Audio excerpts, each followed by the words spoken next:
तो जय हिंद एवरीबॉडी। हम लोग फाइनली फिजिकल ज्योग्राफी के आखिरी पड़ाव पर आ गए हैं जिसका नाम है ओशिनोग्राफी।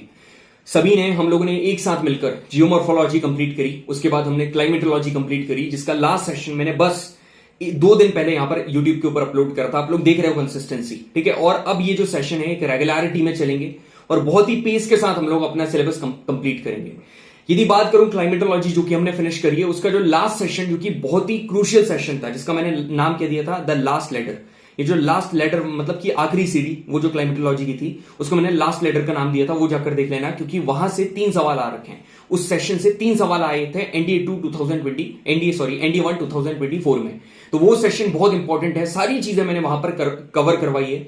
और आपको लग रहा होगा ये जो सेशंस होते हैं इतने बड़े क्यों होते हैं? ये बड़े इसलिए होते हैं क्योंकि सारी चीजें एकदम बेसिक से एडवांस लेवल पर मैं लेकर जाता हूं, ठीक है। स्टेटमेंट वाले क्वेश्चन आ रहे हैं, ट्रेंडिंग है, तो आपकी कंसेप्ट की क्लैरिटी होना is very important. Conceptual clarity is must. तो ये इसलिए यहां पर चीजें थोड़ी लंबी चली जाती है। तो ये वाले सेशन में हम लोग स्टार्ट करने वाले हैं oceanography. So why don't we talk about oceanography?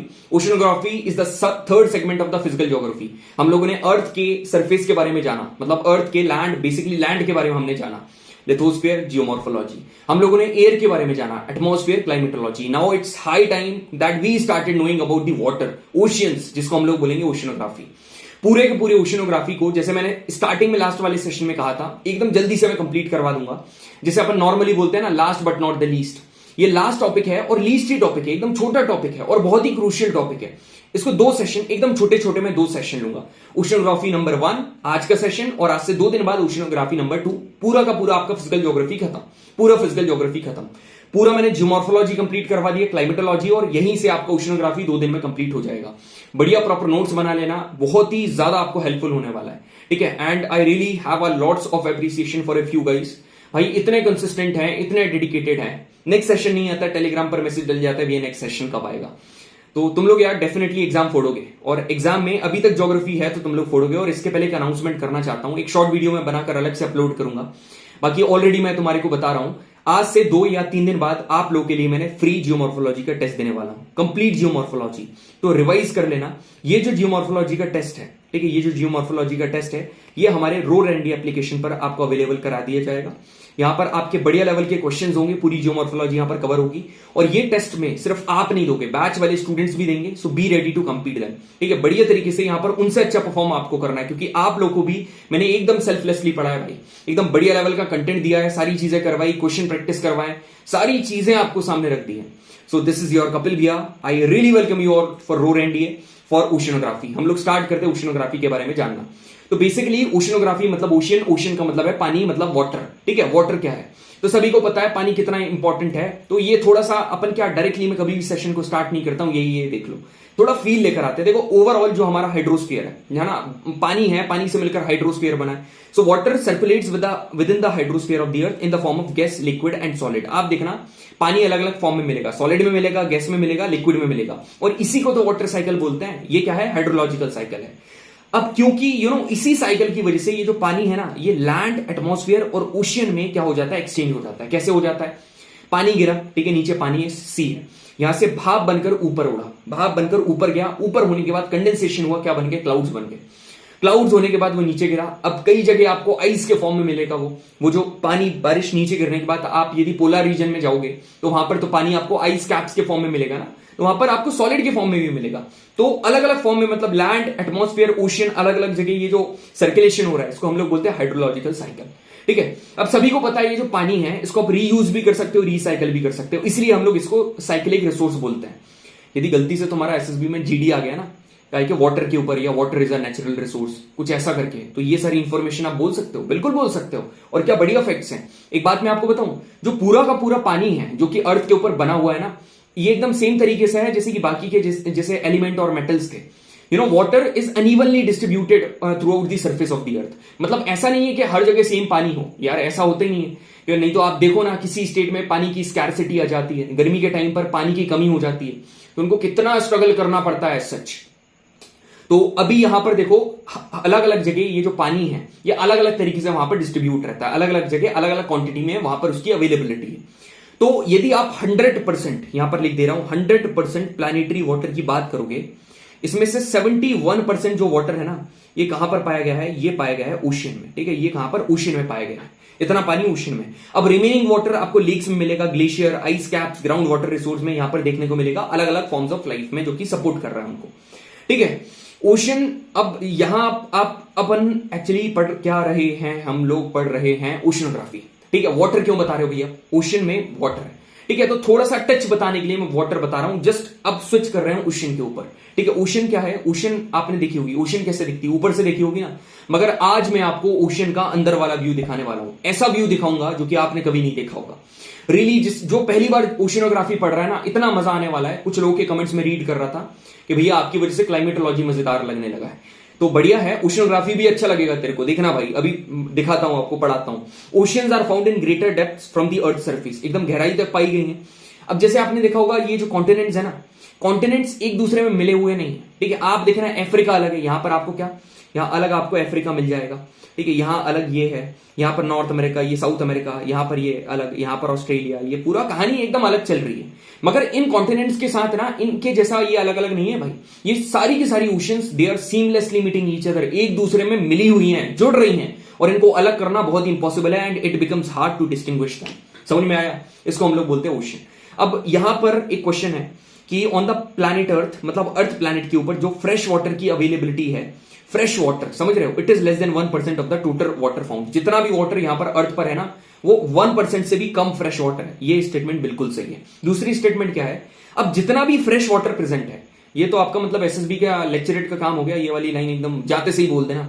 So gentlemen, on the planet Earth, the fresh water available for use amount to about it is less than 1% of the total water found. Less than 1%.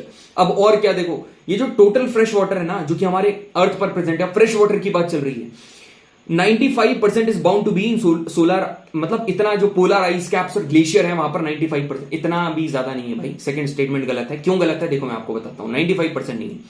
Fresh water total कितना है यहां पर, यदि आप ध्यान से यहां पर ये देखोगे ना, फ्रेश वाटर यहां पर आपको देखने को मिलेगा 2.5, यहां पर 2.5 कौन सा, ये दूसरे वाला है, उसकी बात चल रही है, लेस देन वो 1% ही है। अब यहां पर देखना, वो फ्रेश वाटर इन यूज वाली की बात चल रही है, इतना कंफ्यूजन मत ले लेना तुम लोग। ठीक है, ग्लेशियर और आइस कैप्स के फॉर्म में 68% है। ठीक है, फ्रेश वाटर में 68% है, 68% है।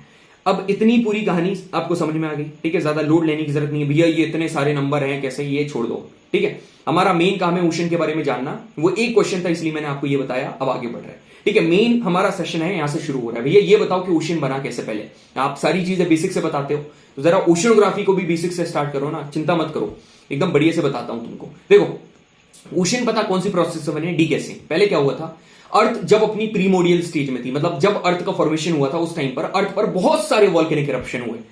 भैया वॉल्केनिक इरप्शन क्या होता है छोटू, I have taken a complete session of volcano, complete session. और वॉल्केनो एक ऐसा सेशन है जिसमें इतनी सारी ट्रिक्स बता रखी है ना, कि सवाल यदि आ गया ना, बातोलिथ, लैकोलिथ, फेकोलिथ, सारा सब कुछ कर दोगे तुम, वहां पर जाकर देख लेना। अर्थ प्रीमोडियल स्टेज में थी, बहुत ज्यादा वॉल्केनिक इरप्शन हुआ। जब वॉल्केनिक इरप्शन हुआ तो सभी को पता है, लावा, एशेस, गैसेस, सारे डेब्रीज, ये वेपर सब यहां से निकले। अब जब ये वेपर निकली, ऊपर जाके कंडेंसेशन हुआ, तो क्लाउड का फॉर्मेशन हुआ, क्लाउड का फॉर्मेशन हो गया। इसके बाद जब क्लाउड बने, बादल बनेंगे, तो भैया क्या होगा, यहां पर बादल बन गए। हाँ जी भैया, ये जो बादल है ये बना दो। अब बादल बने, तो बादल बनने के बाद ऐसे तो रहेंगे नहीं, यहां पर हुई बारिश। अब जब ये बारिश हुई ना, तो जितने भी गड्ढे थे, ये गड्ढे थे, इन गड्ढे में भरा गया पानी। अब जब ये डिप्रेशन फिल हो गया ना, तो यहीं से ओशन बनी 4000 मिलियन ईयर्स अगो। बढ़िया था, बस यही कहानी है इनकी, यहीं से आप ये पूरी की पूरी मैं यहां से कहानी बनी हुई। तो आई होप आपको ये बढ़िया से समझ में आ गया होगा किस तरीके से ओशन बनी। अब आगे बढ़े जरा, बिल्कुल जो मेन क्रूशियल, अब सुनो, अभी तक थोड़ा बहुत ऊपर नीचे आपका टेंशन जा रहा होगा, अब नहीं जाने वाला है। ठीक है, अब मेन आपकी ओशनोग्राफी स्टार्ट होने वाली है, बहुत मजेदार तरीके से पढ़ेंगे यार। ठीक है, मजेदार तरीके से। I know you are a dedicated student, I know how discipline you have been attending the classes regularly, I can see. ठीक है, सारी चीजें दिखती हैं, तुम्हारे मैसेज वगैरह टेलीग्राम पर पढ़ता हूं, वो भी मेरे को समझ में जाता है कौन कितना सिंसियर है, कौन नहीं। ठीक है, एक तुमको सजेशन देना चाहूंगा स्टार्ट करने से पहले। ठीक है, पहली चीज क्या है, पहली चीज सजेशन ये देना चाहूंगा कि अभी ये जो आखिरी टाइम आ रहा है ना, ठीक है, बड़ा भाई समझ के मैं तुमको एक बढ़िया सा सजेशन दे रहा हूं। आखिरी टाइम आ रहा है तुम्हारे एग्जाम का, बहुत ज्यादा लोग ना यहां पर क्या करेंगे, बहुत ज्यादा लोग यहां पर क्या सीरियस होने का ट्राई करेंगे। यार अब सीरियस हो जाते हैं, एग्जाम आने वाला है, सीरियस नहीं होना है आपको। ठीक है, सीरियस नहीं होना है, कुछ भी हो जाए लाइफ में, आपको क्या होना है, सिंसियर होना है, आपको सिंसियर होना है। There is a difference between living a life seriously and living a life sincerely, दोनों में अंतर है। अपना काम समय पर करो, ठीक है, सारी चीजें प्रॉपर मैनर में करो, सही चीजों को कंज्यूम करो, सही तरीके से करो, और क्या चाहिए, आपका एग्जाम क्लियर हो जाएगा। ठीक है, तो यहां पर यदि आप एक डिफेंस एस्पिरेंट हो ना, तो आपको ओशन जो कि अर्थ में प्रेजेंट है, इनका क्लियर कट नॉलेज होना चाहिए। कितनी ओशंस है, कितना क्या है। कई बार पता इंटरव्यू में पूछ लेता है कि सबसे बड़ी ओशन कौन सी है, कैसा क्या है। ठीक है, ये स्टैटिक वाला पार्ट है, ये अलग कवर होता है। जब फिजिकल ज्योग्राफी की बात करते हैं, यहां पर हम सिर्फ ओशंस के बारे में बात करते हैं। तो बेसिकली फिर भी मैं आपको बता देता हूं, देखो यहां पर ये ओशन आपको दिख रही है। मैं ऐसे नहीं पढ़ाता हूं डायरेक्टली, एकदम पूरा लगना चाहिए कि कुछ पढ़ा है। जब सेशन एंड करके जाओ तो तीसरा बंदा यदि आपसे पूछ लेना क्या पढ़ा ओशिनोग्राफी में, तुरंत आपके मुंह से निकलना चाहिए ये देखिए पढ़ा, ये ले। ठीक है, यहां पर जो एस शेप की आपको दिखती है ना, इसको बोलते हैं Atlantic ocean. North America, south America, Europe और एशिया के बीच में निकलने वाली अटलांटिक ओशन। ऊपर आर्कटिक रीजन में आर्कटिक ओशन। ठीक है, इंडिया, ये जो एशिया के नीचे इंडियन ओशन। ठीक है, अब यहां पर नीचे आपको एक एंटार्कटिक ओशन भी दिखेगी, जिसको सदर्न ओशन कहा जाता है। यहां पर मेंशन नहीं है मगर कहते हैं। और यहां पर दोनों ये आपकी पैसिफिक ओशन। भैया ये दो कैसे हो गई मेरे भाई, अर्थ गोल है, पृथ्वी गोल है, स्फीयर है, इसको जाकर यहां से जोड़ दे, ये ले, ये दोनों जब जुड़ जाएंगे तब तो पैसिफिक ओशन बड़ी बन जाएगी ना। पैसिफिक ओशन सबसे बड़ी ओशन है, सबसे बड़ी ओशन है। ठीक है, आगे बढ़े। अब भैया इनका जो फैक्चुअल वगैरह कैसे है, कहां से क्वेश्चन देखे, देख मैंने जो क्विज ग्रुप है ना, क्विज ग्रुप, वहां पर जाओ, बढ़िया लेवल के क्वेश्चन डल रहे हैं भाई, है ना। क्विज ग्रुप है, वहां पर जाओ, प्रैक्टिस करो, तुमको एकदम मजा आ जाएगा सवाल प्रैक्टिस करके। इनके भी मैं प्रैक्टिस क्वेश्चन वहां पर डाल दूंगा। ठीक है, ये इनको भी अपन कर लेंगे। आगे बढ़े, बिल्कुल आगे बढ़ते हैं। ठीक है, तो अब सीधे अपन बात करते हैं। ठीक है, आपने ओशन कैसे देखी है, आपने ओशन देखी है ऐसी ऐसी। ठीक है, ऐसी, बस ऊपर से आपने इसका सरफेस देखा है, मगर मैं ओशन आपको अंदर से दिखाने वाला हूं। ठीक है, बाहर से ये तो सबने देखा है। ठीक है, ये आपने सभी ने देखा है कैजुअल, कैसे बाहर से भी ओशन जितनी खूबसूरत दिखती है ना, माशाल्लाह, अंदर से भी एकदम जन्नत है। मैं आपको बताता हूं, जन्नत को रूबरू आपसे करवाता हूं, बस 2 मिनट रुक जाओ आप। ठीक है, ये पूरा स्ट्रक्चर, मेरी बात ध्यान से सुनना, एक एक बात जो भी मैं बता रहा हूं ना, बस कान खोलकर सुनते जाना। जो फैक्ट, अब देखो, अब जो फैक्ट्स मैं आगे चल के आपको बताऊंगा ना, जो लाइनें बताऊंगा, ठीक है, जो मेरे नोट्स हैं, वो नोट्स ना बाकी अदर कॉम्पिटेटिव एग्जाम के क्वेश्चंस हो चुके हैं। वो जो क्वेश्चन है मैंने उठाकर यहां पर अपने नोट्स में डाल दिया। कैसे भैया, देखो अपन करते हैं। ठीक है, मैं आगे बताऊंगा आपको। ये जो ओवरऑल अब अपन बात करने वाले हैं, जब आप सी के अंदर जाते हो, ये सी है। Now we are going downward side. ठीक है, now we are moving at the downward bottom of the sea. हम लोग सी के नीचे जा रहे हैं, ओशन के नीचे जा रहे हैं, देख रहे हैं कैसी है दुनिया, अपन नीचे जा रहे हैं। ठीक है, तो नीचे जब जाते हैं ना, तो कोई भी बंदा जब ओशन के नीचे जा रहा है, कोई भी पर्सन नीचे जा रहा है, तो उसको अलग अलग प्रकार के लैंडफॉर्म्स देखने को मिलते हैं, अलग अलग प्रकार के। अब जब जमीन अलग अलग है, ठीक है, जमीन के ऊपर कभी आपको माउंटेन देखने को मिलेगा, कभी ये माउंटेन है, ठीक है, ये माउंटेन है, ठीक है, ये माउंटेन है। कभी तुम्हारे को प्लेन एरिया देखने को मिलेगा, ये प्लेन है, ठीक है। कभी तुम्हारे को ऐसा ऐसा ना प्लेन ना माउंटेन, ये कभी तुमको प्लेटू देखने को मिलेगा, ठीक है। इतने सारे लैंडफॉर्म है, so why not under the ocean. हाँ जी, ओशन के अंदर भी है, ओशन के अंदर भी बढ़िया लैंडफॉर्म है। करें, बिल्कुल 2 प्रकार के लैंडफॉर्म है, एक है मेजर डिवीजन, एक है minor division. There are 2 types of divisions, अपने कर दिए सी प्लेन। एक है मेजर डिवीजन, एक है माइनर डिवीजन। मेजर डिवीजन में कौन कौन आता है, continental shelf, continental slope, deep sea plain and oceanic deep, इनके बारे में बात करें। फिर आते हैं रिजेस, फिर आती है ट्रेंच। ये जो रिजेस और ट्रेंच है ना, जाकर टेक्टोनिज्म वाला सेशन देख लेना, टेक्टोनिक्स वाला सेशन देख लेना भाई। एकदम क्या बोलूं आपको, बेयर बोन्स होते हैं ना, जो बेयर बोन्स मैंने आपको यहां पर क्लियर करवा रखी है, एकदम नीचे जाकर, ठीक है, एकदम माइन्यूट डिटेल, छोटी छोटी चीजें मैंने यहां पर करवा रखी है, ठीक है। ये रिजेस एंड ट्रेंच, ये यहां से कंप्लीट कर लेना। सी हिल्स, सी माउंट, गयोट्स, है ना, और कैनियंस, ये सारी चीजें कंप्लीट करेंगे। मेजर डिवीजन के बारे में बात करते हैं, कॉन्टिनेंटल स्लोप, ठीक है, कॉन्टिनेंटल शेल्फ। अब देखो, आपने अलग अलग मतलब देखे होंगे, जैसे कि यदि मैं यहां पर इंडिया को ड्रॉ करूं, ठीक है, यहां पर इंडिया को ड्रॉ करूं,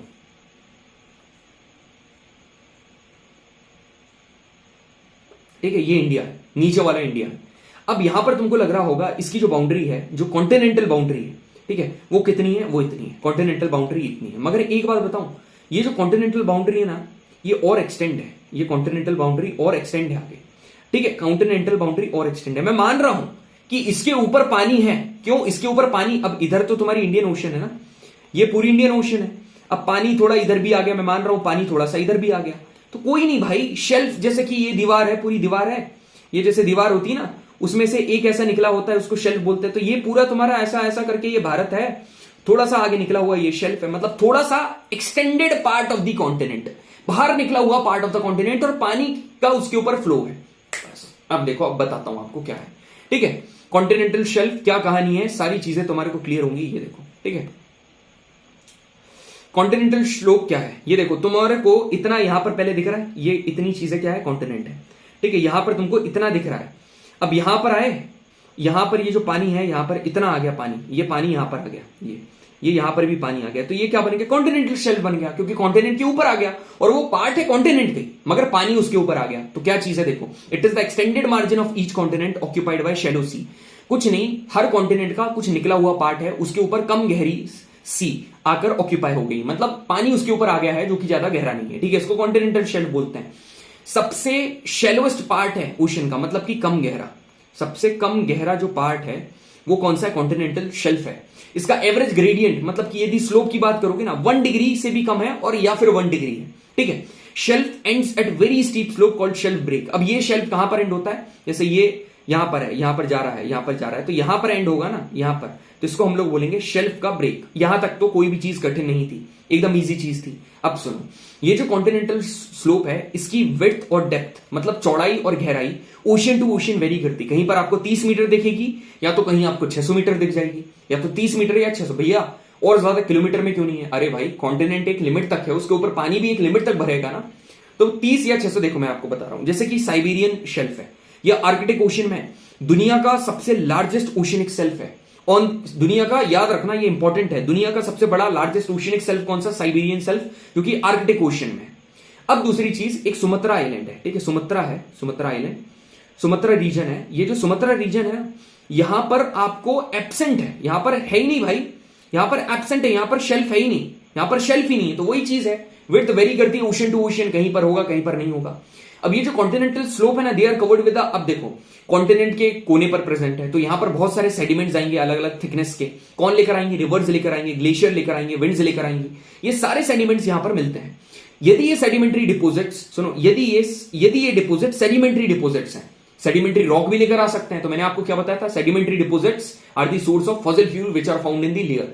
अब जिसने भी ये वाला सेशन नहीं लगाया, रॉक वाला सेशन देख लो, वहां पर भी खूब सारी टिप्स बताई है। They become the source of fossil fuel, ये क्या, फॉसिल फ्यूल के सोर्स हैं यदि सेडिमेंट्री डिपोजिशन हुआ वहां पर, तो ठीक है। अब सुनो, एक चीज मैं बढ़िया बता रहा हूं, जहां पर भी आपको जैसे कि हाई माउंटेन प्रेजेंट है, ठीक है, जैसे कि ये हाई माउंटेन प्रेजेंट है, ये माउंटेन यहां पर बड़ा सा पहाड़ ये प्रेजेंट है, ठीक है, ये बड़ा सा पहाड़ ये यहां पर प्रेजेंट है।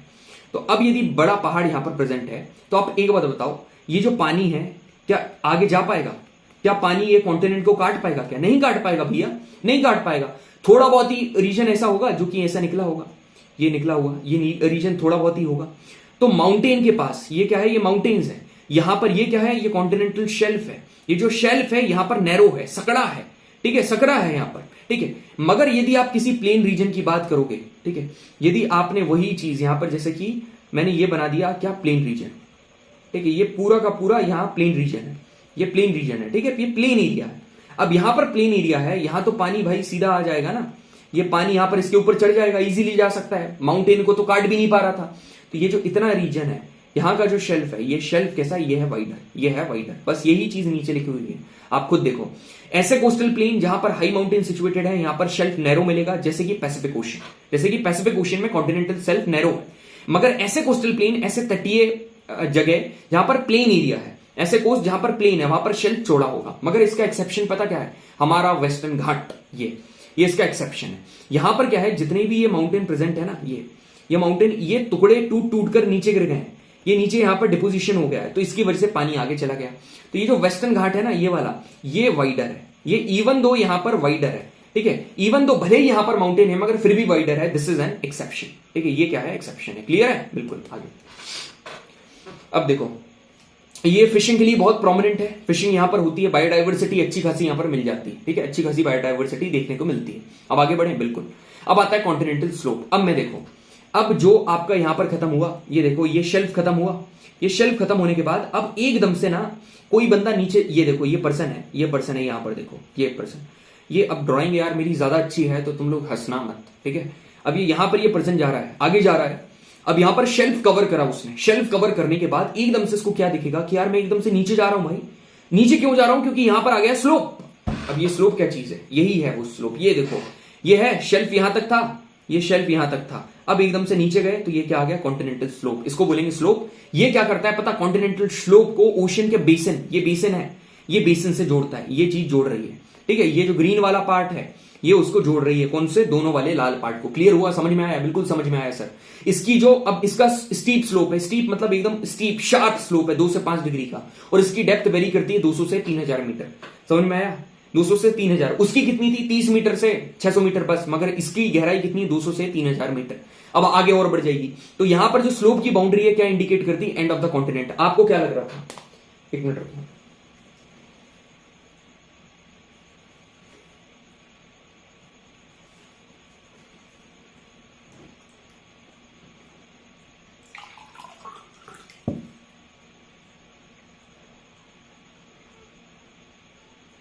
सेशन पता कितने बजे रिकॉर्ड हो रहा है? वॉच डिस्चार्ज हो गई नहीं तो बताता। रात के 1:30 बजे। ये you can see my sacrifice. I am doing only because of you, क्योंकि तुम भी कर रहे हो अपनी तरफ से, ठीक है। नहीं तो मैं पेड बैच में पढ़ा के चला जाता, अलग हो जाता, क्या मतलब, ठीक है। चलो यहां पर देखो, तुम डिजर्व करते हो पढ़ना, सीधी बात खत्म। देखो, slow boundary indicates the end of the continent. आपको ऐसा लग रहा था कि कॉन्टिनेंटल शेल्फ एंड हुआ मतलब कॉन्टिनेंट एंड हुआ ना। एक कॉन्टिनेंट कहां पर खत्म होता है? यहां पर आकर। ये देखो, इसका पूरे का कलर सेम दिख रहा है आपको, क्रस्ट का। ये पूरा कॉन्टिनेंट था, कॉन्टिनेंट एंड होता है, कॉन्टिनेंट की बाउंड्री है कॉन्टिनेंटल स्लोप पर, ठीक है। इस रीजन में बहुत ज्यादा कैनन्स और ट्रेंचेस पाई है। कैनन्स पता क्या होती है? आप बोल दो वॉल्केनिक वाटरफॉल, बोल सकते हो, kind of volcanic waterfall. Volcanic waterfall inside the ocean, inside the ocean, ठीक है। यहां पर आपको देखने को मिलती कैनन। और ट्रेंचेस तो मैंने बताया है आपको, ठीक है। ट्रेंचेस जब आपस में मिलती हैं तो यहां पर जो क्रिस क्रॉस करती हैं, इसको क्या बोलते हैं? ट्रेंचेस बोलते हैं। They are observed in this region. Trenches और कैनल्स यहां पर देखने को मिलती हैं। कॉन्टिनेंटल स्लोप क्लियर हो गया।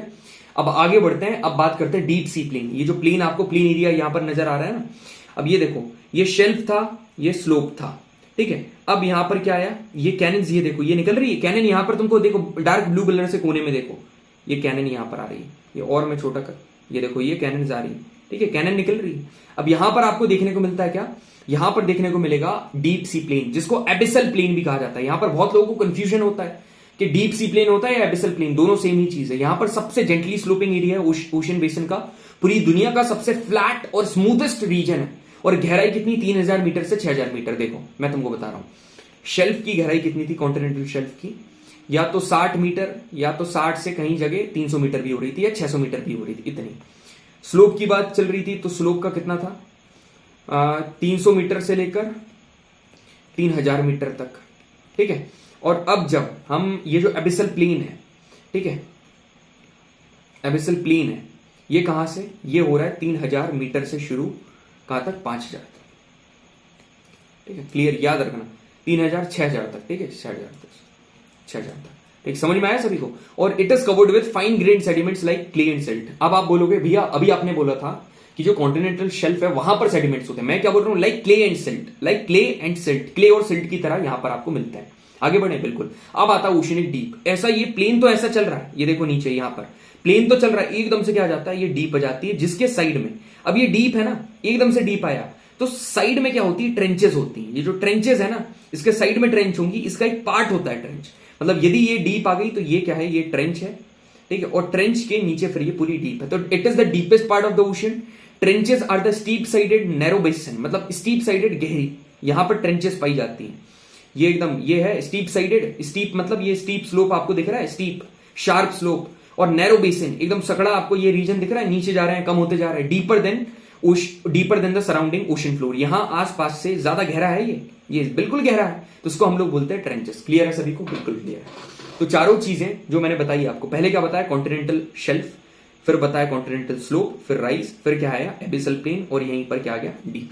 क्लियर है? बिल्कुल क्लियर है। अब आते हैं माइनर, माइनर के ऊपर। अब माइनर में पहली चीज क्या है? सी माउंट। देखो सी माउंट क्या होता है? रिजेस और ट्रेंच ऑलरेडी मैंने बता दिया। सी माउंट पता क्या है? सी माउंट ऐसा है कि ऐसे, मतलब कि ये देखो, ये माउंटेन है, बिल्कुल सर, ये माउंटेन है, ठीक है, ये पूरा माउंटेन है। अब ये माउंटेन यदि मैं आपसे बोल दूं ये कहां पर बना हुआ है,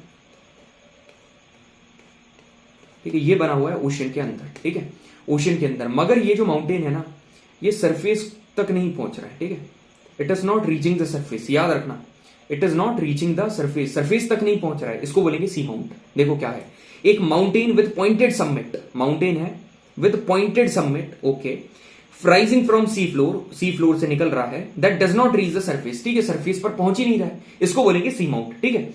ये जो सी माउंट है they are volcanic in origin, ठीक है। एक एम्परर सी माउंट है जो कि हवाई आइलैंड का एक्सटेंशन है, मैंने आपको वॉल्केनो में बताया था, हवाई आइलैंड कहां पर है, पैसिफिक ओशन।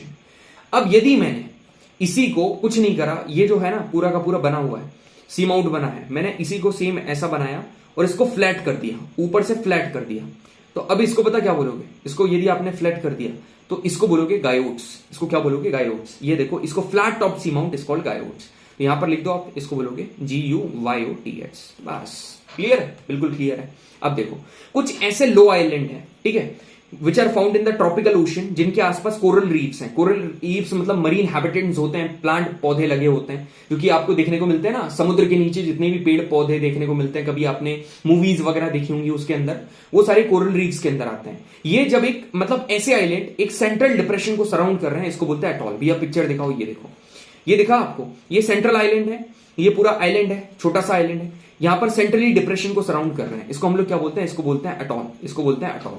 तो कहीं पर भी कोरल रीफ आए, है ना, एक लो आइलैंड आए, दो वर्ड याद रखना, एक क्या लो आइलैंड और दूसरा क्या कोरल रीफ, ये दो वर्ड जैसे ही देखें तो इससे क्या बनता है, एटॉल बनता है, ठीक है, क्लियर है, बिल्कुल। अब आगे क्लियर हो गया सभी को, बिल्कुल। तो भैया देख ली ओशन कैसी होती है नीचे से, आपने बता दिया, एकदम से नीचे से गहरा आते जा रहा है, जाते जा रहा है, जाते जा रहा है, अलग अलग चीजों के बारे में डिस्कशन कर लिया। अब why don't we talk about the temperature of the ocean, ocean का टेम्परेचर कैसा होता है ना, टेम्परेचर के बारे में बात करते हैं, ठीक है। तो टेम्परेचर पहले काय के ऊपर डिपेंड करता है, इसके बारे में बात कर लें, ओशन का, चलो बिल्कुल बात कर लेते हैं। तो what are the factors that are affecting the temperature, देखो पहली चीज है लैटिट्यूड्स। लैटिट्यूड्स मतलब भैया लैटिट्यूड्स वही tropic of cancer, equator, capricorn, बिल्कुल पता है आपको। The temperature of the surface water decreases from the equator to the poles, to poles because of the movement of insulation decreases towards pole. एक बात बताओ, ये अर्थ है, ठीक है, यहां पर इक्वेटर है, ये इक्वेटर है और यहां पर पोल है, ठीक है। एक ओशन तुम्हारी यहां पर है, ठीक है, और एक यहां पर है, ठीक है। सन की रेज ज्यादा कहां पर आएगी, यहां पर आएगी, ज्यादा मतलब ज्यादा कंपैरेटिवली, इसके मैं मान रहा हूं ट्रॉपिक्स पर ज्यादा इंसुलेशन होता है और यहां पर बस एक होगा, तो कॉमन सेंस लगाओ, कॉमन सेंस लगाओ, ज्यादा टेम्परेचर कहां पर, पोल पर होगा, इसलिए बोलते हैं हायर लैटिट्यूड। ये जो लैटिट्यूड बढ़ाओगे तो जो टेम्परेचर है वो क्या होगा, कम होगा। सरफेस का हम काय की बात कर रहे हैं, सरफेस का, सरफेस मतलब ऊपर वाला, सरफेस का मतलब समझ में नहीं आया भैया, देखो यदि मैं बोल रहा हूं ये पूरी की पूरी ओशन है, ये पूरी की पूरी ओशन है, इतनी गहरी ओशन है, तो इसका सरफेस पता क्या है, इसका सरफेस है ये, ठीक है, इसका सरफेस ऊपर वाला जो कि एक्सपोज्ड है टू दी सन, ठीक है, सन से एक्सपोज्ड है। क्लियर है सभी को, इतना कहानी क्लियर है। अब आगे देखो, दूसरा क्या है, unequal distribution of land and water. आप एक चीज देखो, नदर्न हेमिस्फीयर में लैंड ज्यादा है ओशन से, अपन ने क्लाइमेटोलॉजी में डिस्कस करा था। सदर्न हेमिस्फीयर में देखोगे लैंड कम है ओशन से, क्यों है, देखो अब यहां पर ऐसा है, नदर्न हेमिस्फीयर में जमीन बहुत ज्यादा है, लैंड एरिया बहुत ज्यादा है, तो लैंड जल्दी से गर्म हो जाता है, इसलिए जो वाटर है नदर्न हेमिस्फीयर में, उसके कांटेक्ट में, जो लैंड के कांटेक्ट में, क्योंकि लैंड तो जल्दी से गर्म हो रहा है, तो उसके साइड में जो ओशन है वो भी जल्दी से गर्म हो जाएगी with larger extent of land than the ocean in the southern hemisphere. इसलिए लैंड और वाटर का डिस्ट्रीब्यूशन क्या है, अनइक्वल डिस्ट्रीब्यूशन है, ये भी बहुत बड़ा फैक्टर है। नदर्न हेमिस्फीयर में जितनी भी ओशन है उनका टेम्परेचर बहुत ज्यादा होगा, उनका ज्यादा होगा कंपैरेटिवली टू सदर्न, क्यों, क्योंकि ऊपर लैंड ज्यादा है, लैंड ज्यादा है तो लैंड का टेम्परेचर ज्यादा है। यदि लैंड का टेम्परेचर ज्यादा होगा तो पक्की बात है उसके सराउंडिंग जो भी ओशन होंगी उनका भी टेम्परेचर ज्यादा हो जाएगा। प्रिवेलिंग विंड्स, प्रिवेलिंग विंड्स क्या होती हैं, ऐसी विंड्स जो कि एक पर्टिकुलर एरिया में एक पर्टिकुलर डायरेक्शन में बहती हैं, जैसे trade wind, westerlies, easterlies, land breeze, mountain breeze, sea breeze. आपको तो पता होगा लैंड ब्रीज, सी ब्रीज जैसे कहां पर चलती, ठीक है। अब लैंड ब्रीज और सी ब्रीज मैंने सारी चीजें ये आपको बताई थी। अब ये लैंड ब्रीज और सी ब्रीज चल रही हैं ओशन और लैंड के बीच में, पक्की बात है ये ओशन के सरफेस का जो टेम्परेचर है वो हैम्पर करेंगी, बिल्कुल करेंगी। तो ये भी करती है ओशन करंट्स। अब दो प्रकार की ओशन करंट होती है जो कि नेक्स्ट सेशन में कंप्लीट करेंगे हम, टाइड्स, सी वेव्स, ओशन करंट नेक्स्ट वाले सेशन में। यहां पर ओशन करंट दो प्रकार की होती है, वार्म और कोल्ड, गर्म और ठंडी। गर्म ओशन करंट पता, अब देखो ये पूरी की पूरी आपकी अर्थ है, ठीक है, ये वाला रीजन जो है ये कौन सा, ये गर्म वाला है, ठीक है, ये गर्म वाला है, और जो ऊपर वाला रीजन है ये कौन सा, कोल्ड वाला है। तो जो कोल्ड वाले रीजन में कोल्ड ओशन करंट होंगी, वार्म वाले में वार्म, कोल्ड वाली आती है वार्म वाले रीजन में ताकि वार्म वाले को क्या कर सके, ठंडा कर सके, गर्म वाली जाएंगी ऊपर ताकि ठंडे वाले को गर्म कर सके, बस, ठीक है, क्लियर है सभी को, बिल्कुल। अब आगे बढ़ो, अब एक बढ़िया चीज मैं तुमको बता रहा हूं, देखो डिस्ट्रीब्यूशन देख रहे हैं अपन, हॉरिजॉन्टल और वर्टिकल। यदि आपकी लैटिट्यूड बढ़ेगी तो टेम्परेचर कम होगा, ये हॉरिजॉन्टल, हॉरिजॉन्टल मतलब ये लैटिट्यूड्स, हॉरिजॉन्टल मतलब लैटिट्यूड्स हॉरिजॉन्टली तो है, ठीक है, लैटिट्यूड्स हॉरिजॉन्टल है इसलिए इसको हॉरिजॉन्टल डिस्ट्रीब्यूशन बोल रहे हैं। जितना ज्यादा लैटिट्यूड बढ़ाओगे टेम्परेचर कम होगा। अब वर्टिकली मैं तुमको बताऊं क्या चीज है, वर्टिकली मतलब नीचे गहराई पर जाना। जितनी गहराई पर जाओगे उतना टेम्परेचर कम मिलेगा। पता है, जितनी गहराई पर जाओगे टेम्परेचर कम मिलेगा। और किस तरीके से कम होता है बस अब भी डिस्कस करने वाले हैं। तो अब यदि मैं आपको एवरेज टेम्परेचर की बात करूं ना, the average temperature of the surface water of the ocean is about 27 degree Celsius. Average कितना है? 27 डिग्री सेल्सियस का सरफेस का, ऊपर का जो सरफेस है ना उसका। क्लियर है? आगे बढ़ते हैं। तो लैटिट्यूड पर जा रहे हैं टेम्परेचर कम होगा, डेप्थ पर जा रहे हैं तो टेम्परेचर कम होगा। अब देखो एक लाइन ऐसी आती है, ठीक है, थर्मोक लाइन जिसको कहा जाता है, जहां से एक बस थोड़ा सा सेशन और बचा है, बढ़िया से पढ़ लो यार, ठीक है। एक ऐसी लाइन है जहां से टेम्परेचर एकदम शार्पली, एकदम खतरनाक तरीके से ट्रेमेंडसली रिड्यूस होना शुरू हो जाता है, कम होना, उसको बोलते हैं थर्मोक लाइन। ये बाउंड्री पता कब आती है? 100 से 400 मीटर के बाद। सी सरफेस है उसके 100 से 400 मीटर के बाद आती है, और around 90% of the total volume of the water इसके नीचे प्रेजेंट है। भैया कुछ भी समझ में नहीं आया हमको वापस से बताओ। देखो तो ये देखो, ठीक है, ध्यान से सुनना। ये देखो, ये इतना कितना हो गया? ये 300, ये ऊपर वाली पहली लेयर है, ठीक है, पहली लेयर है। पहली लेयर 500 मीटर तक है, ठीक है, 500 मीटर तक है। 400 से 500 मीटर तक है। 400 से 500 मीटर के बाद एक ऐसी लाइन आई, ये, इसको मैंने नाम दिया थर्मोक लाइन। इसको मैंने नाम दिया थर्मोक लाइन। थर्मो मतलब टेम्परेचर और क्लाइन, क्लाइन मतलब डिक्लाइन। यहां से ऐसा टेम्परेचर डिक्लाइन हुआ इतना तेज, यहां पर 12 था और 12 से सीधा ये कहां पहुंच गया? ये 4 पर पहुंच गया सीधा। इतना तेज कम हुआ सेकंड लेयर में एकदम। पहली वाली लेयर में एकदम आराम से 24, फिर 20, फिर 16, फिर 12, एकदम आराम से। मगर जब सेकंड लेयर आई एकदम खतरनाक तरीके से नीचे हो गया। क्यों? क्योंकि थर्मोक लाइन है। अब समझो, थर्मोक लाइन है, थर्मोक लाइन के नीचे ये जितना भी पानी है ना, ये पूरा 90% of the water, ocean water present होता है, ठीक है। इसके बाद यहां पर दूसरी लाइन क्या लिखी थी? 100 से 400 मीटर के नीचे प्रेजेंट है, ये तो मैंने आपको बता दिया। अब तीसरी लेयर में फिर आराम से जाएगा, धीरे धीरे करके ये आराम से नीचे जाएगा, ठीक है। तो पहली बार में आराम से, दूसरे में एकदम शार्पली, फिर आराम से। समझ में आया? 3 लेयर में पूरा का पूरा बटा हुआ है। 3 लेयर क्लियर है? बिल्कुल क्लियर है। गहराई बढ़ाओगे, डेप्थ, जितनी गहराई पर जाओगे, डेप्थ जाओगे तो टेम्परेचर क्या होगा? टेम्परेचर कम होगा। बट एक लाइन ऐसी आएगी जहां से शार्पली डिक्रीज होगा एक सर्टेन पॉइंट तक, जिसको बोलते हैं थर्मोक लाइन, ठीक है। तो यहां पर कुछ बढ़िया चीजें मैंने आपके लिए लिखकर रखी हैं, बढ़िया, ठीक है। क्या क्या लिखी है भैया? The layer system is not at all positive is, देखो, the layer system is not at all possible in Arctic and Antarctic circle. देखो भाई, जो लेयर सर्कल मैंने जो आपको लेयर वाला सिस्टम बताया ना, ये आर्कटिक और अंटार्कटिक सर्कल में पॉसिबल नहीं है। क्यों? इसलिए पॉसिबल नहीं है क्योंकि surface water temperature are close to 0 degree already. यदि आप पोलर रीजन में जाओगे ऊपर, ठीक है, नॉर्थ पोल साउथ पोल में, ऑलरेडी उनका सरफेस वाटर का टेम्परेचर 0 डिग्री है। तो वहां का जो टेम्परेचर है, जब आप नीचे जाओगे, डेप्थ पर जितना नीचे जाओगे, उसमें जो चेंज आएगा, चेंज की बात चल रही है। यहां पर नीचे जा रहे थे तो यदि अपन नॉर्मली रीजन की बात कर रहे थे तो यहां पर 24 डिग्री था, 24 का कितना हो गया? यहां कर 12। भाई वहां तो पहले ही 0 है, तो 0 से और कम कितना? माइनस में कितना? थोड़ा बहुत जाएगा और क्या, इसलिए उतना पॉसिबल नहीं है। हियर ओनली सिर्फ एक layer of cold water exist करती, कहां पर? पोलर रीजन पे, आर्कटिक और एंटार्कटिक सर्कल में। क्लियर है? दूसरा पॉइंट सुनो, सारे जितने भी आपके जो डाउट्स होते हैं ना, ये डाउट लिखे हुए हैं, ये सारे डाउट क्लियर हो रहे हैं। मेरे को पता है आपके दिमाग में क्या डाउट आ रहा होगा। दूसरा सुनो, जो एवरेज टेम्परेचर है सरफेस वाटर का एट दी ओशन, वो कितना है? 27 डिग्री। सर इतना टेम्परेचर चेंज हो रहा है, एवरेज टेम्परेचर क्या होगा? 27 डिग्री सेल्सियस। अब ये धीरे धीरे ना, it gradually decreases from equator towards the pole, ठीक है। द रेट ऑफ, अब कितना डिक्रीज होगा? कितना, इसका रेट क्या है? देखो, जो टेम्परेचर का रेट है जिससे वो डिक्रीज हो रहा है, ये इंक्रीज होता है विद लैटिट्यूड। मतलब जितना लैटिट्यूड बढ़ाओगे उतना डिक्रीज होगा temperature. It is generally 0.5 degree Celsius पर लैटिट्यूड। मतलब कि यदि आप 0 डिग्री सेल्सियस पर हो और वहां पर 27 डिग्री सेल्सियस टेम्परेचर है, तो 1 डिग्री सेल्सियस पर कितना हो जाएगा? वहां पर हो जाएगा 26 सेल्सियस। क्लियर है? समझ में आया? कम हो गया थोड़ा, ऐसा कर करके जाता है। नॉर्मली मैं एग्जांपल दे रहा हूं। जो ओशन नदर्न हेमिस्फीयर में है, they are relatively higher temperature than that of ocean. क्यों सदर्न में? ऐसा क्यों है? नदर्न हेमिस्फीयर में लैंड एरिया ज्यादा है। ऊपर तो मैंने बताया था, the highest temperature is not recorded at the equator. याद रखना, हाईएस्ट टेम्परेचर कहां पर है? नॉर्थ में, हल्का सा ऊपर नॉर्थ में।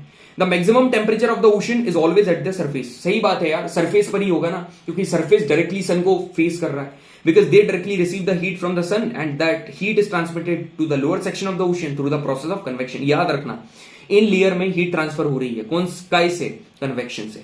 कन्वेक्शन क्या होता है? मैंने तीनों हीट ट्रांसफर पढ़ा है, कंडक्शन, कन्वेक्शन, रेडिएशन। ऊपर जाके देख लेना, बढ़िया तरीके से पढ़ा है, मतलब प्रीवियस सेशन जो लगाए हैं वहां पर बताया है, ठीक है। अब आखिरी टॉपिक आता है सैलिनिटी। सैलिनिटी का मतलब पता है? कितना अमाउंट ऑफ सॉल्ट प्रेजेंट है भाई काय में, कितना अमाउंट ऑफ सॉल्ट प्रेजेंट है वाटर में। अब यदि मैं बोलूं कितना ग्राम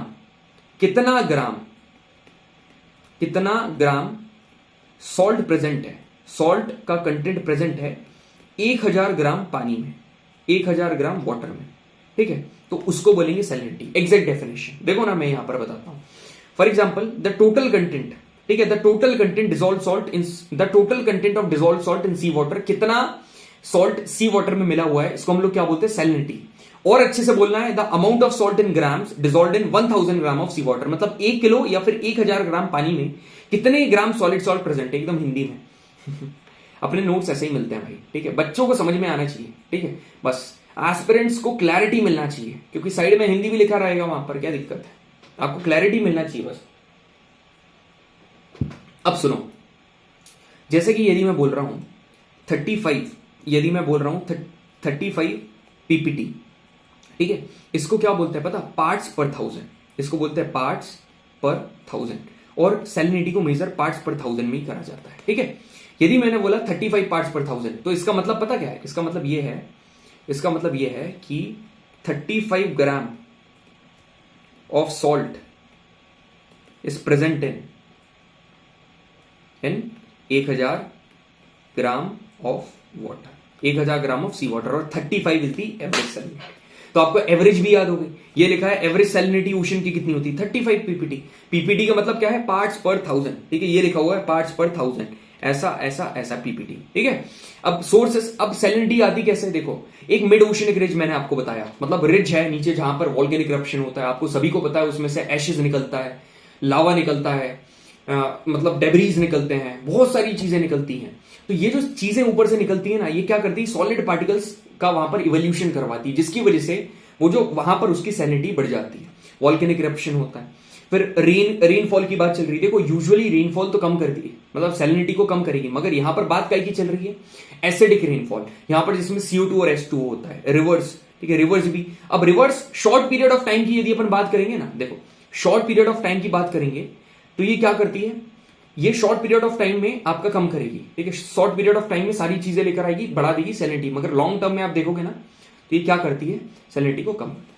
tropical cyclone of hot desert, cyclone भी बढ़ाते हैं, हॉट डेजर्ट में आते हैं तो ये पूरा लेकर आते हैं। तो ये बेसिकली था। अब इंपॉर्टेंट चीज ये नहीं थी, इंपॉर्टेंट क्या है अब मैं आगे बता रहा हूं, ठीक है। ये देखो, salinity is directly proportional to evaporation, याद कर लो, ऐसा मैं कभी भी अपने स्टूडेंट को नहीं बोलता हूं। कैसे, देखो भाई, ये एक वेसल है, ठीक है, एक वेसल है, आपने क्या करा, आपने इसमें पानी इतना भरा और आपने इसमें सॉल्ट इतना डाला, ठीक है, ये सॉल्ट, और ये सेम वेसल है ये भी। अब इसमें आपने क्या मिलाया, ये पानी है, और यहां पर क्या है, वही सेम चीज है दोनों, ठीक है। अब मेरी बात ध्यान से सुनना, यहां पर पानी कम है, ठीक है। अब ऐसा क्यों हुआ, यहां पर है, ये देखो, ये चीज घर के अंदर रखी थी डार्क जगह पर, और ये तुमने सन के सामने रख दी, सन को फेस करवा दी, तो यहां पर क्या हुआ, इवेपोरेशन हुआ। जब इवेपोरेशन हुआ तो वाटर लॉस हो गया। तो एक बात बताओ, इतने पानी में इतना सॉल्ट प्रेजेंट था, पानी ज्यादा था, नमक उतना ही है, मगर यहां पर पानी कम हो गया, तो कॉमन सेंस लगाओ, पानी कम है, नमक ज्यादा है, तो सैलिनिटी बढ़ेगी ना, सैलिनिटी बढ़ेगी, बिल्कुल बढ़ेगी सर। तो ये वही चीज है, salinity is directly proportional to evaporation, ठीक है। और कभी भी सुनो, सैलिनिटी बढ़ी मतलब की डेंसिटी बढ़ी, सैलिनिटी बढ़ी मतलब की डेंसिटी बढ़ी, तो ये कहानी फॉलो करती है यहां पर, सैलिनिटी बढ़ी तो डेंसिटी बढ़ी, ठीक है, क्योंकि सैलिनिटी तो डेंसिटी बढ़ाती है। अब प्रेसिपिटेशन की यदि अपन बात करें ना, देखो प्रेसिपिटेशन कौन सी, जो फ्रेश वाटर वाला, जो ऊपर से नीचे गिर रहा है, फ्रेश वाटर पता क्या करता है, सैलिनिटी को कम करता है। आप पानी यदि ऐड कर दोगे, नमक में पानी मिला दिया तो खारापन कम हो जाएगा ना, बस वही चीज है। अब ये चीज को, मतलब ये चीज देखो, ये जो रिवर है, रिवर क्या करती है, फ्रेश वाटर लेकर आती है कोस्टल रीजन में, इससे सैलिनिटी कम होती है। मगर जब आप पोलर रीजन की बात करोगे, वहां पर कैसे होगी, वहां पर फ्रीजिंग एंड थॉइंग ऑफ आइस होती है, मतलब आइस का पिघलना, ये क्या करती है, सैलिनिटी को कम कर देती है। और यार आइस क्यूब है, उनमें तो वैसे ही सैलिनिटी कम होती है, कितना फ्रेश वाटर होता है ग्लेशियर में, ठीक है। अब यहां पर देखो, इन्फ्लक्स ऑफ सी वाटर, ये क्या चीज है, देखो influx of sea river water, ये चीज है। यदि आप शॉर्ट पीरियड ऑफ टाइम में देखोगे ना, नदी आई, ठीक है, नदी आई एकदम बढ़िया पानी लेकर आई, ये क्या करेगी, सैलिनिटी को कम कर देगी, यहां पर सैलिनिटी को कम करेगी। मगर लॉन्गर पीरियड ऑफ टाइम में देखोगे ना, ये अपने पीछे साथ में बहुत सारी चीजें लेकर आएगी, लॉन्ग पीरियड ऑफ टाइम में सारे सेडिमेंट्स लेकर आएगी, कहीं कुछ लेकर आएगी, तो ये सैलिनिटी बढ़ाएगी। समझ में आया? और हाईएस्ट सैलिनिटी कहां पर है? 20 डिग्री नॉर्थ से 40 डिग्री नॉर्थ तक। ठीक है, तो टेम्परेचर बढ़ा तो वॉल्यूम बढ़ा, सभी को पता है टेम्परेचर बढ़ता है तो वॉल्यूम बढ़ता है, और वॉल्यूम बढ़ा तो डेंसिटी कम हुई। क्यों? क्योंकि density is equal to mass per volume. Volume बढ़ा तो डेंसिटी कम, अब डेंसिटी कम हुई तो आपकी सैलिनिटी कम हुई। अब यहां पर कुछ इंपॉर्टेंट फैक्ट्स हैं, इतने इंपॉर्टेंट है कि मैं क्या बताऊं, बहुत इंपॉर्टेंट है।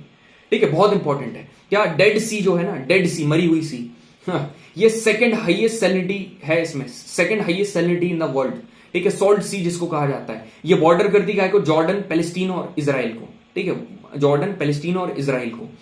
लेक वन कहा जाता है इसको, लेक वैन भी कह देते हैं। ये हाईएस्ट सैलिनिटी मतलब ऑक्यूपाई करती है इन द वर्ल्ड, और ये लार्जेस्ट लेक है टर्की में। तो दो चीजें बताई, क्या?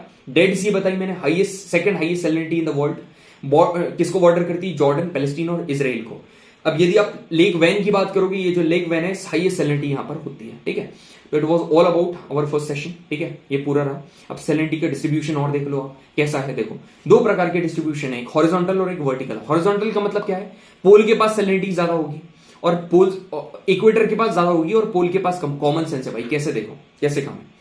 पोल के पास इसलिए कम होगी क्योंकि पोल के पास है आइस, और आइस कभी भी आप देखोगे ना एकदम पिघला हुआ पानी मिलाओगे, सैलिनिटी ऑफ कोर्स कम होगी। वर्टिकल की बात करोगे तो यदि जितना गहराई पर जाओगे, डेप्थ पर जाओगे ना, उतनी ही सैलिनिटी बढ़ेगी। ये वैसा नहीं है, गहराई पर जाने पर टेम्परेचर कम हो रहा था, कहां पर? टेम्परेचर कम हो रहा था, मगर यहां पर गहराई पर जाने से क्या बढ़ रहा है? सैलिनिटी बढ़ रही है। वहां पर थर्मोक्लाइन ऐसी लाइन थी जहां पर टेम्परेचर शार्पली कम हो रहा था, यहां पर हेलोक्लाइन ऐसी लाइन है जहां पर सैलिनिटी शार्पली इंक्रीज हो रही है, यहां पर इंक्रीज हो रही है। बढ़िया लगाना पढ़ के, बिल्कुल ईजी है भाई, ओशिनोग्राफी बिल्कुल ईजी है। बस ये सेशन हमारा यहीं खत्म हुआ। कल नेक्स्ट वाले सेशन में टाइड्स देखेंगे, सी वेव्स, ओशन करंट, सब एकदम ये देखो कंटेंट पूरा सेट है भाई। सारी चीजें मैं तुमको बताऊंगा नेक्स्ट सेशन में। इसके प्रॉपर नोट्स बना लेना, सारी चीजें देख लेना। एकदम कुछ नहीं पढ़ा हमने। पहले क्या देखे? हमने देखा बेसिक वाटर कैसा क्या होता है, इंट्रोडक्शन बताना पड़ता है ट्यूनिंग जमाने के लिए। ठीक है, रोहित शर्मा दिख गए भाई। ठीक है, उसके बाद फिर हमने क्या देखा? उसके बाद हमने देखे लैंडफॉर्म्स, मेजर और माइनर कंप्लीट करने के बाद हम लोगों ने पूरा व्यू लेने के बाद हमने टेम्परेचर के बारे में स्टडी करी, सैलिनिटी के बारे में स्टडी करी। It's been an incredible session so far. ठीक है, गला जम रहा है यार। It's been an incredible session so far. बढ़िया से अपने नोट्स बना लेना, ये नोट्स मैं शेयर कर दूंगा टेलीग्राम चैनल पर। ठीक है, थैंक यू वेरी मच, जय हिंद।